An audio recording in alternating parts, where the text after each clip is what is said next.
Jai Shri Chaitanya, Jai Jai Nityananda. Jai Advaita Chandra, Jaya Gaura Bhakta Vrinda. Jaya Advaita Chandra, Jaya Gaura Bhakta Vrinda. Jaya Jaya Shri Chaitanya, Jaya Nityananda. Jaya Jaya Shri Chaitanya, Jaya Nityananda. Jaya Advaita Chandra, Jaya Gaura Bhakta Vrinda. Jaya Advaita Chandra, Jaya Gaura Bhakta Vrinda. Jaya Jaya Shri Chaitanya, Jaya Nityananda. Jaya Jaya Shri Chaitanya, Jaya Nityananda. Jaya Advaita Chandra, Jaya Gaura Bhakta Vrinda. Jaya Advaita Chandra, Jaya Gaura Bhakta Vrinda. We'll continue reading from Teachings of Lord Chaitanya. Would somebody like to read? Reading from chapter 11. Can I read? Please. Can I read? Yes, please. Thus Lord Caitanya told Sanatana Gosvāmī that all scriptures stresses association with pure devotees of the Lord. The opportunity to associate with a pure devotee of the Supreme Lord is the beginning of one's complete perfection. This is confirmed in Srimad Bhagavatam 1.18.13, where it is said that the facilities and benedictions one achieves by associating with a pure devotee are incomparable. They cannot be compared to anything. Neither elevation to the heavenly kingdom nor liberation from the material energy. Lord Krishna also confirms this in the most confidential instructions in the Bhagavad Gita 18.64-65, wherein he tells Arjuna, Sarva guyatam bhuyash ashrunu me param vacha ishtosi me dridam iti tato vakyam te hitam mana mana bhav madbhakto madhyaj manmana madbhav madbhakto madhyaji mam namaskuru mam evyasi satyam te partijane priya usme. My dear Arjun, you are my affectionate friend and relative, and therefore I am imparting to you this most confidential knowledge for your benefit. Just become always mindful of me. Become my constant devotee. Become my constant worshipper, and become a soul surrendered to me. Only in this way will you be sure to achieve my abode, because you are my very dear friend. I hereby disclose to you this most confidential knowledge. So Lord Chaitanya is continuing with the importance of association with pure devotee, that we cannot describe enough what is the good fortune of a living entity who can get the association of the pure devotee. The benefit cannot be compared to going to the heavenly planets or even getting liberation. Because by associating with a pure devotee, we can get pure devotional service. We can get love for Krishna. So, Hare Krishna. yes. Shilpa, the other day, Maharaj was here. He was talking about this shlok, the importance of the confidential knowledge, the shlok. We didn't know. So I was like, do you want to share this one on the WhatsApp later? He was Which like, one? This Manmanaba. Manmanaba. Yeah, thank you. Hare.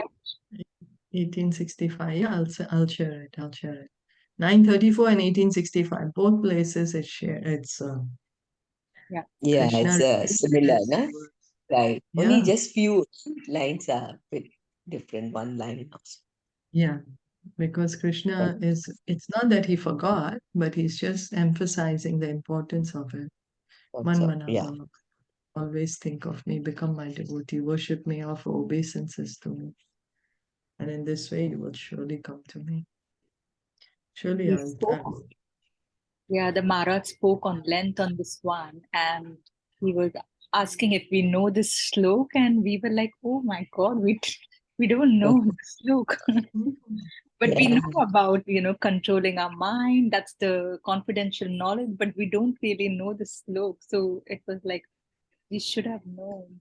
So yeah, thank you. If you can share. Yeah, yeah, sure. I'll share it. Yeah. We'll continue reading. Such a direct instruction from Krishna is more important than any Vedic injunctions or regulative service. There are certainly many Vedic injunctions, ritualistic and sacrificial performances, regulative duties, meditative techniques, and speculative process for attaining knowledge. But Krishna's direct order, just give up everything else and become my devotee, my worshipper, should be taken as the final order of the Lord and should be followed. If one is simply convinced of this direct order of the Lord in the Bhagavad Gita, becomes attached to his devotional service and gives up all other engagements, one will undoubtedly attain success. To confirm the statement in Srimad Bhagavatam 11.20.9, Krishna says that one should follow other paths of self realization only as long as one is not convinced of his direct order to become his devotee. It is the conclusion of the Srimad Bhagavatam and Bhagavad Gita that the direct order of the Lord is to give up everything and engage in the devotional service. This is what Krishna's instruction is in Bhagavad Gita. No? As we just read, Man Bhakta. Krishna saying, become my devotee. Always think of me. And then he says, Sarva Dharmam Parityage. Give up all varieties of religion and just surrender unto me. That's it. We are scared, we know I have this to do, I have that to do, or we have so many attachments. So we are not able to follow Krishna's instruction. But if, as Prabhupada is saying, if one is simply convinced of this direct order, becomes attached to devotional service, and gives up all other engagements, one will undoubtedly attain success. If we can just somehow or the other get attached to devotional service, then we will be able to give up. Because if we say, no, give up the world, renounce the world, nothing, we cannot be renouncing anything. We don't know how to renounce. But when we get better engagement, then we can give up the lower one. So if we actually engage in devotional service, gradually, we can increase our activities of devotional service. Gradually, we can increase the time that we are engaging in devotional service. And then, of course, to that degree, proportionately, already our time for other activities will be reduced. So it goes hand in hand.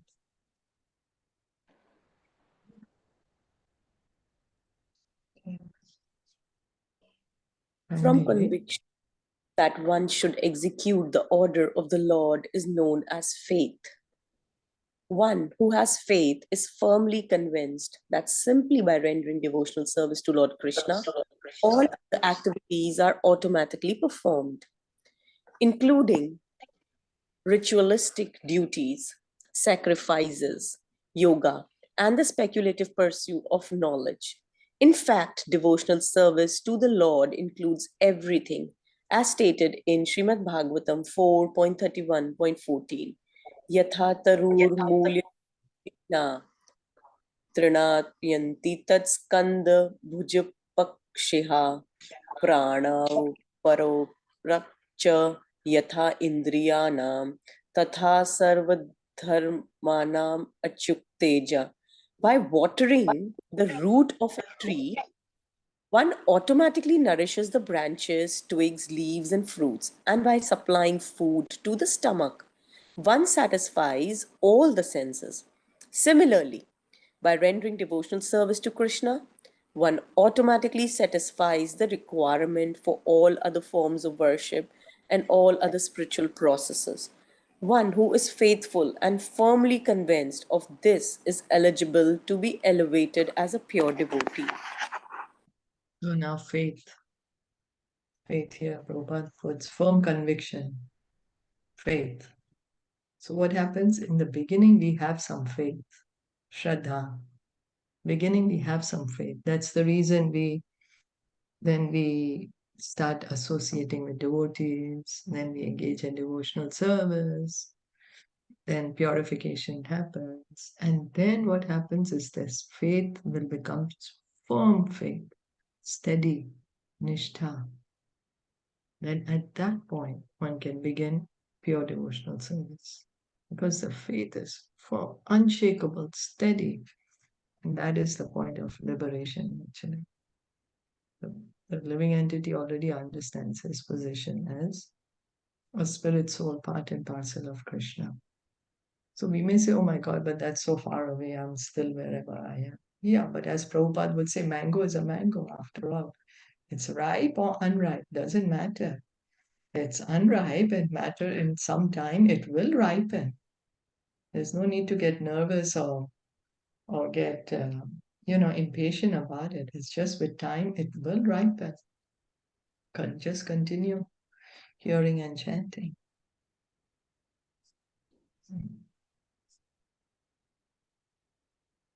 There are three classes of devotees according to the degree of the devotion. The first class devotee is conversant with all kinds of Vedic literature and at the same time has the firm conviction mentioned above. He can deliver all others from the pangs of the material misery. The second class devotee is firmly convinced and has strong faith, but he has no power to cite evidence from the revealed scriptures. The third class devotee is one whose faith is not very strong, but by the gradual cultivation of devotional service, he can be promoted to the second or the first class. It is said in Srimad Bhagavatam 11.2.45 that the first class devotee always sees the Supreme Lord as the soul of all the living entities. Thus, in seeing all living entities, he sees Krishna and nothing but Krishna. The second class devotee places his full faith in the Supreme Personality of Godhead, makes friends with the pure devotees, shows favor to innocent persons, and avoid those who are atheistic or against devotional service. The third class devotee engages in devotional service according to the directions of the spiritual master or engages out of the family tradition and worships the deity of the Lord, but he has not cultivated knowledge of devotional service and he does not know a devotee from a non-devotee. Such a third class devotee cannot actually be considered a pure devotee. He is almost in the devotional line, but his position is not very secured. So this is the Kanishta, Madhyam, and Uttamadhikari in terms of, as we had heard from Guru Maharaj, it can be in terms of faith, knowledge, and devotion. These three things. So what happens is Prabhupada would say at least try to come to the second class platform. Okay, we may not be able to come to the first class. But Prabhupada would say at least come to the second class platform. That at least we are able to have faith in Krishna, make friends with the devotees, show favor to the innocent, and avoid the atheistic. At least come to this. And at this point, actually, we can give Krishna consciousness to others. Whoever we see, whoever's willing to hear, as it said, avoid the atheistic. So we don't need to get into arguments or discussion, but whoever we feel is willing to hear, or this person may be a good candidate for hearing, then we tell them about Krishna. We ask them to chant Hare Krishna. So the Uttamadhikari, of course, he knows everyone is situated in their original position. He sees everyone as servant of Krishna. That's the Uttamadhikari. He has firm faith in the scriptures.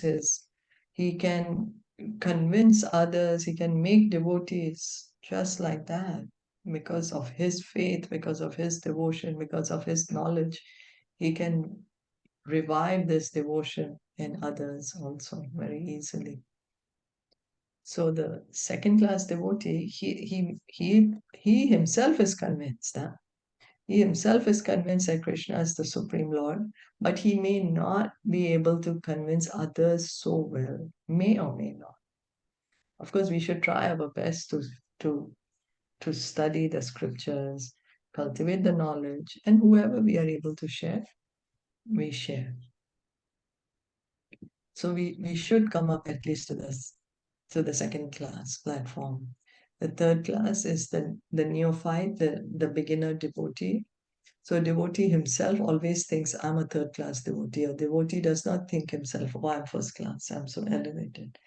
A devotee thinks himself as third class always. He sees others as very advanced, but for himself, he says, oh, I'm just a beginner. I don't know anything. I have no devotion. I have no knowledge. I have no faith. That's how he sees himself. One We can should. thus conclude, sorry. Yes, sorry, please. One can thus conclude that when a person shows love for God and friendship for devotees, displays mercy towards the innocent, and is reluctant to associate with non devotees, he may be considered a pure devotee. By developing devotional service, such a person can perceive that every living entity is part and parcel of Supreme. In each and every living entity, he can see the Supreme Person, and therefore he becomes highly developed in Krishna consciousness. At this stage, he does not distinguish between devotee and non devotee, for he sees that everyone is engaged in the service of the Lord. Such a pure devotee continues to develop all great qualities while engaged in the Krishna consciousness and devotional service, as stated in Srimad Bhagavatam 5.18.12. Yasya yasti bhaktir bhagavate akinchana sarver gunastatra samaste suraha haraiv abhyastaya kuto mahadguna manorathan rathenashti davato bhai. One who attains pure unalloyed devotional service to the Supreme Lord develops all the good qualities of the demigods. Whereas a person who doesn't attain such service is sure to go astray despite all his material qualifications, for he hovers on the mental platform. Thus, his material qualifications are valueless. So here, Lord Chaitanya is saying, and Prabhupada is helping us point out that. So what platform is this? Person who shows love for God, friendship for devotees, mercy to the innocent, and avoids the non-devotees. I'm Madhyam sorry? Adhikari. Yes, Madhyam. Madhyam. That's right. And that's why Prabhupada would tell us that we should at least come to this platform. After all, Krishna consciousness is cultivation. We have to endeavor. Krishna will give the result, but the endeavor we need to make. So we should try to come at least to this platform. And Prabhupada is saying that at this platform, one may be considered a pure devotee. He may be, because at least the endeavor is there. He may not be there as yet, but he's endeavoring to be there. And then gradually what happens from Madhyam, he will become Uttamadhikari. Where what does Uttamadhikari see? He sees that he sees every soul as part and parcel of Krishna. So he sees everyone is engaged in Krishna's service. And because after all, what happens is we are serving Maya, but that's also service to Krishna indirectly though, right? We are all instruments in Krishna's hands. So the Uttamadhikari, he sees everyone as engaged in Krishna's service. And then, of course, Krishna says in Bhagavad Gita also, Bhagavatam is also saying that the pure devotee, he has all good qualities of the demigods. They automatically develop in a devotee, the good qualities. Because the heart is being purified, the material contamination is going, so it's a natural thing that all the good qualities should develop. in a devotee.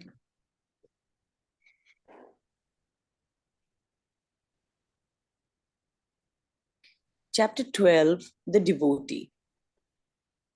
As mentioned above, a person in Krishna consciousness, being fully devoted to the transcendental loving service of the Lord, develops all the godly qualities of the demigods. There are many such qualities, but Lord Chaitanya described only some of them to Sanatana Gosvāmī. A devotee of the Lord is always kind to everyone. He does not pick quarrels. His interest is in the essence of life, which is spiritual. He is equal to everyone. No one can find faults in him. His magnanimous mind is always fresh and clean, and he is without material possessions. He is a benefactor to all living entities and is peaceful and always surrendered to Krishna. He has no material desires. He is very humble and is fixed in his purpose.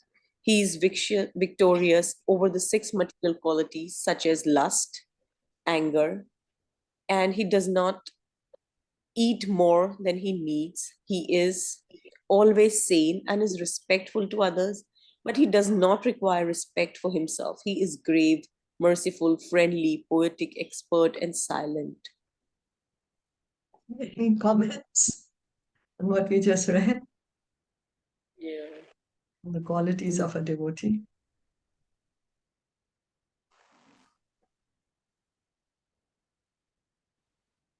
Anyone? Any comments? It looks very easy to read them and they are very nice, but it's very difficult to follow them I know, right? That's what I'm in seeing. I'm situations. like, yeah, that's what I'm like, oh my Very God.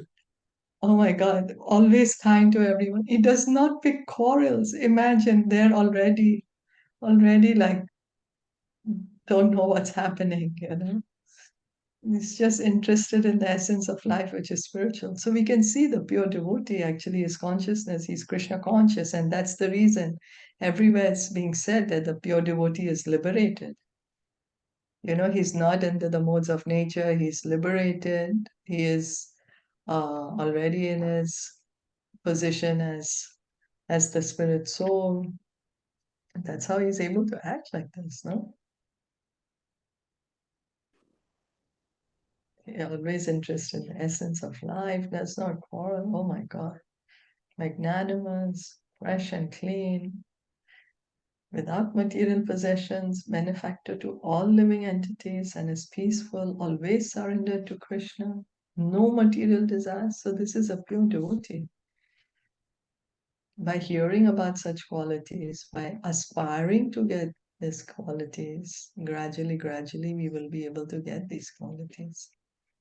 By hearing that such qualities exist is purifying to us. By aspiring to get these qualities is purifying to us. That's what I can say at our level, you know. Any thoughts, comments?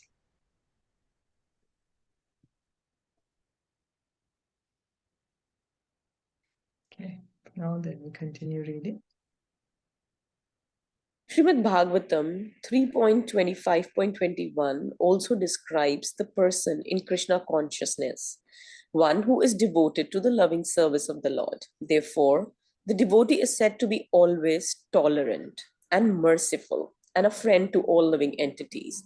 He has no enemies, he is peaceful, and he possesses all good qualities. There are few of the characteristics of a person in Krishna consciousness. So here in Bhagavatam, what are the qualities they're saying? Few characteristics. Tolerant, devoted, loving service of Krishna, merciful, friend to all living entities. He has no enemies.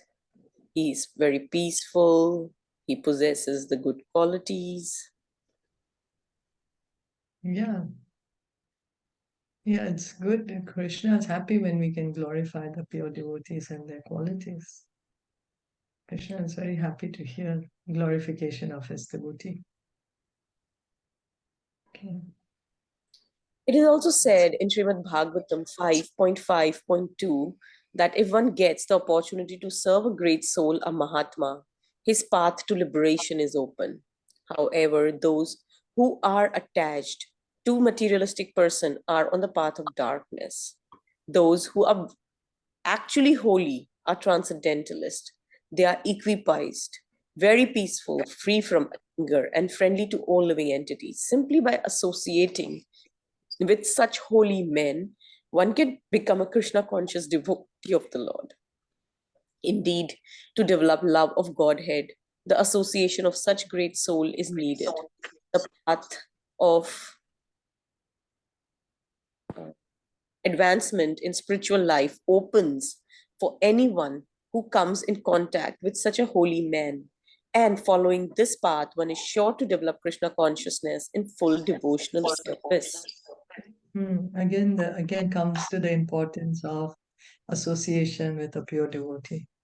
Lord Chaitanya was already saying that in the earlier chapter. Now he's saying the same thing again.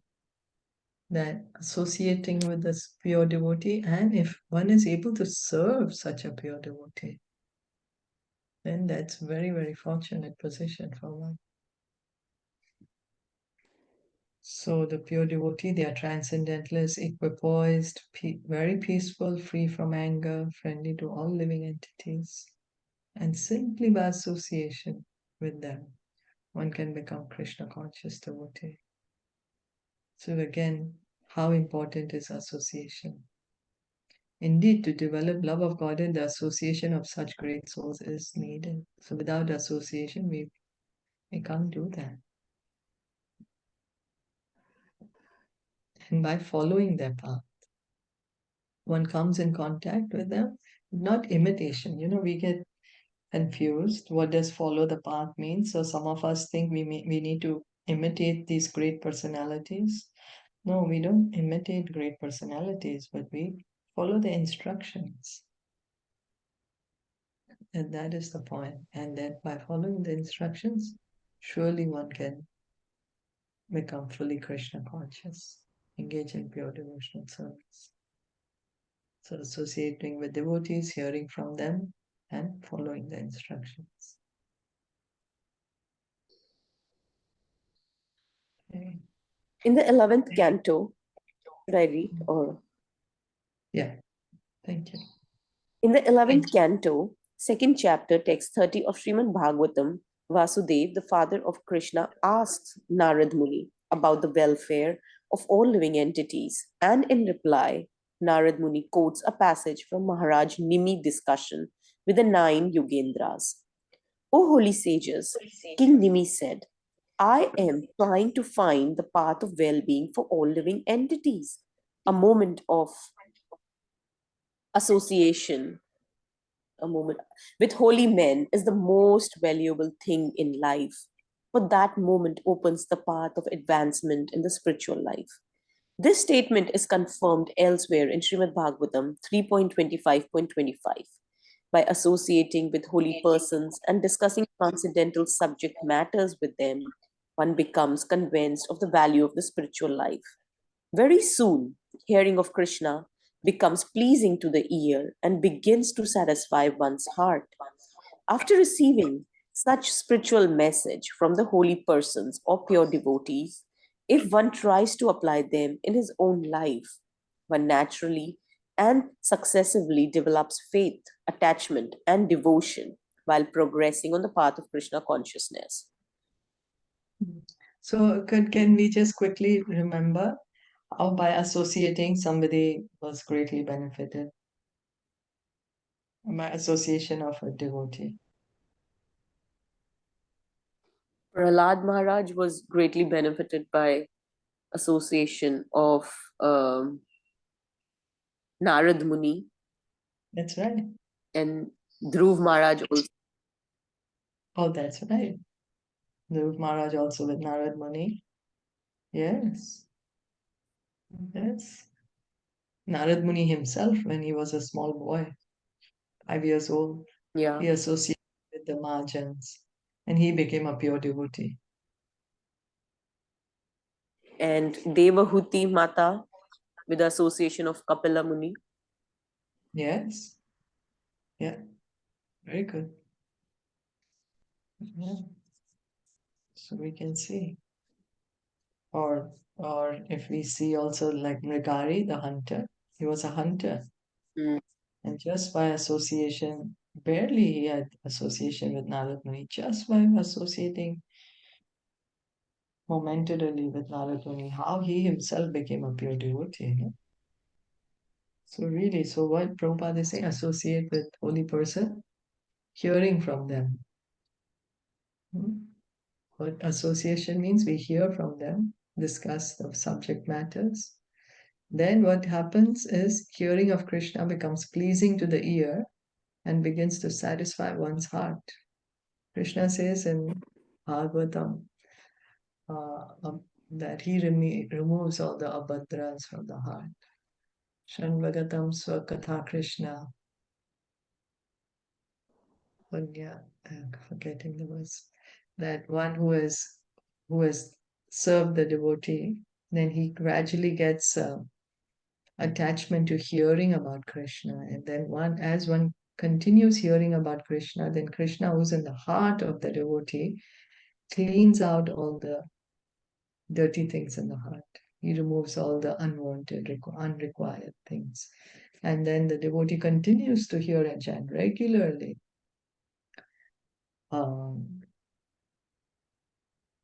Bhagavata Sevaya Bhagavate Shloke Bhakti Bhavati Nishtaki. Then gradually, continuing, then one can give up all this material attachments, and Krishna and devotional service can be established in the heart as an irrevocable fact. So by associating with pure devotees, how we can come to the highest perfection of Krishna consciousness. And here Prabhupada is saying, if one tries to apply them, one naturally and successively develops faith, attachment, and devotion. You know, the nishtha, the shakti, everything is there. And then one will experience Krishna prema, love for God. We continue hearing and chanting.